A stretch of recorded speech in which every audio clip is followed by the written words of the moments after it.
31শে December রাত্রি পৃথিবীর বুকে এক কালো অধ্যায়ের নাম। এই রাতকে কেন্দ্র করে পুরো বিশ্ব জুড়ে পাপাচারে এক অশ্লীল জগতে প্রবেশ করে।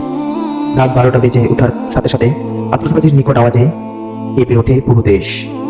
মুহূর্তে ভুলে যায় আশেপাশে থাকা অসুস্থ মানুষগুলোর কথা।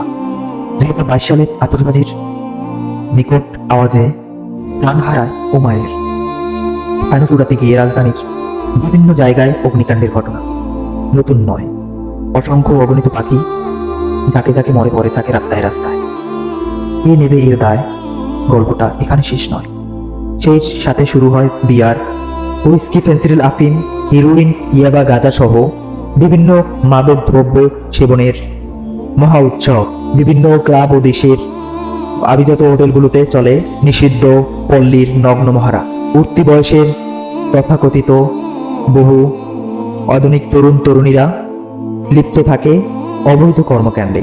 জাস্ট এনজয় করতে গিয়ে সম্ভ্রান্ত ঘরের অনেক তরুণী নেশায় ভূত হয়ে সম্ভ্রান্ত বিলিয়ে দেয় জাস্ট ফ্রেন্ড নামক হায়নাদের কাছে। বহু জায়গায় আয়োজন করা হয় এই নারী পুরুষের এই অবৈধ মিলন মেলায় যেন অশ্লীলতা জোয়ারে ওঠে।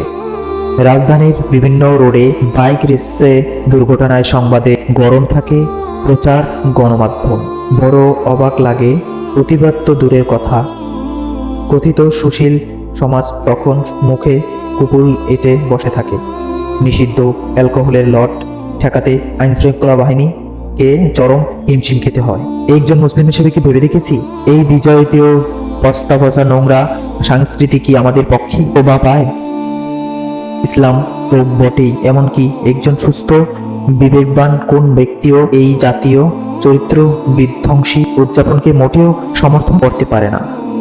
সত্যি কথা বলতে কি জানেন, এই ঘৃণ্য সংস্কৃতি আমাদের নয়। তাই আসুন পশ্চিমা এই অপসংস্কৃতির বিষাক্ত স্থবল থেকে নিজেকে সতর্ক হই। অনেকেই সতর্ক করি, নতুন বছর শুরু হোক তওবা দিয়ে।